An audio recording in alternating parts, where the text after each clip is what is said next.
Welcome to YVT on the Road, as we attend ZC Live, the biggest social media conference in the Southeast. Find out everything you need to know from the people who are there. Hello and welcome to ZC Live's video podcast studio. I'm joined by Isabella. Hello. Hello. How are we doing, lovely? I'm good, thank you. How are you? Yeah, I'm good. It's been a full half a day so far. I mean, it was a full day. It's only halfway through. Yeah. Tell us what you do. So I'm a burlesque performer and a Marilyn Monroe tribute, and then I also am moving more into coaching and mentoring and teaching women about self-confidence and body love and overcoming your fears and pursuing your dreams, really. Oh my goodness, you've just fallen into my heart. Like, Marilyn Monroe is like an icon for us. Ben and I have always loved her. And then Burlesque as well. We went to an event recently and it was a business event with Burlesque mashed up. It was amazing. So I'll have to tell you all about that one. Probably not on here, but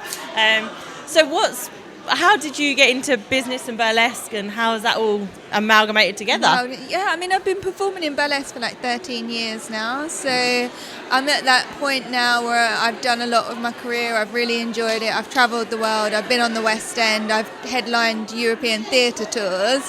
So now it's about like the next step of that journey, and like how do I take everything that I've learned over the years and formulate that in a way that I can give back and empower others. Wow. So that's kind of where I'm at, figuring that journey out now. Like that's the next challenge or the step to take everything I know about confidence and self-worth and resilience and be able to share that with others and hopefully inspire them. And how did you learn that? I think just constantly showing up and just having a grit for not taking no as an answer, and just I think when you get hyper focused on a dream of like, I just knew I wanted to be a burlesque performer and that was my focus. So every no was never taken as a no. It was like, okay, well, what can I do differently or learn better to make that a yes? Or, learning to constantly expose yourself to more people. The more people you put yourself in front of, the more opportunities that you get. And just, constant perseverance and just letting the no's become learning lessons and not a stopping block. Incredible. So, I mean, today's all about socials. How do you show up on your socials? Oh my God, all the time. I feel like, as a performer, we constantly have to have a social media presence, and I do spend a lot of time investing in that. I do have like 44,000 followers across multiple platforms, which sounds a lot and not a lot in the same respect. But I want to learn how to use my social media better to give back.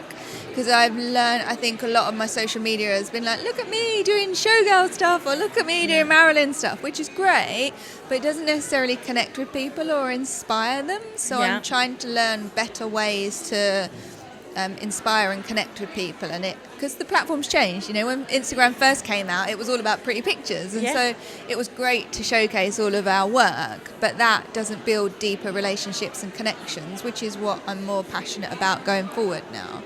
Well, this is it, and you say you're now looking at coaching and teaching that confidence and things like that. So it's not about losing the burlesque or the Marilyn, but it's about saying, look at this and how you can, how the confidence and the forwardness and all of that is there, and utilising what you love in what you now want to love and teach as Show people, because it's like that building of like the confidence in my own body and my own skin, because I spent so much time on stage being practically almost nude. And I always say to people, like, I've done the work, to the point like I'm so comfortable with myself being naked, it's to the point of dangerous.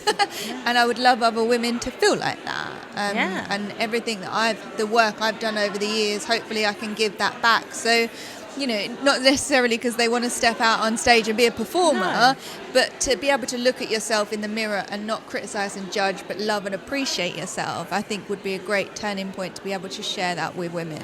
And this is it, is when it comes to the business world, being confident isn't, like you say, it's not actually about getting up on stage and being naked. It's about being up on stage and your stuff. So go tell that room.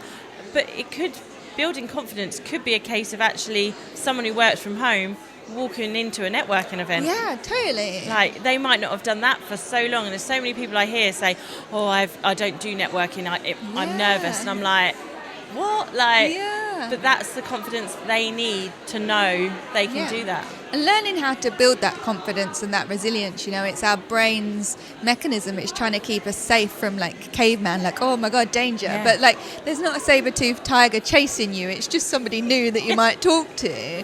And I always I went through having depression and anxiety, and I was terrified to leave the house at some points. And then I would always say to myself of like, if I just went, and if after 5 minutes I didn't want to be there, that was like my permission to go home. But usually after 5 minutes you've started chatting to somebody and you've completely forgot what you were worried about. So it's being able to teach people those tools and techniques of like, don't be afraid of what might happen in a negative sense, be excited for what could happen in a positive sense. We instantly go to that negative mindset, but we can retrain our brains to go to that, oh my God, I might meet somebody or I might make a new friend, and just that mental journey and process to get people on that track. It's understanding the fear you've got. Is it the fear that's protecting you, or is it the fear of nerves and being like, I'm about to do something big? And ultimately, growing pains are called growing pains for a reason. Totally. But you're getting bigger. Yeah, and people always say to me like, oh, you must never get fear, or when you step out on stage. And I'm like, I still get it, even after performing all these years. It's natural to feel fear. But what I always tell myself is that I'm excited. So I feel that adrenaline rush. I feel that like, oh my God. But I tell myself I'm excited. And it's, you're doing your best work when you're on that cusp of fear and excitement and pushing yourself, because you grow the most in that space. So amazing. I love what you're saying, and love exactly where you're at. And I think it's because I can resonate personally, and I hope there's others that can definitely, I know there's definitely people out there that will resonate with this as well. So what's next for you in the day, and what do you want to We've got TikTok coming up, which I'm really excited about, because I'm not going to lie, TikTok has been the one that when it first came out, I was like, oh God, not another app. But I want to learn it and I want to understand it, because I realise it's a different generation. I realise it's a more real human connection way to interact with people. So I'm really excited to hear from the TikTok people, and I think that'll be a massive hopefully I'll get some good information on what I can do better to get the story that I'm trying to tell across to people in a real honest, natural way. So. Incredible. Thank you so much for joining me. I can't wait to share this with you and your story. Enjoy the rest of your day, my lovely. And you, thank you.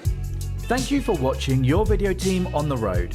If you would like your video team to come to your event with their video podcast pop-up studio, get in touch with us at yourvideoteam.co.uk/pop-up.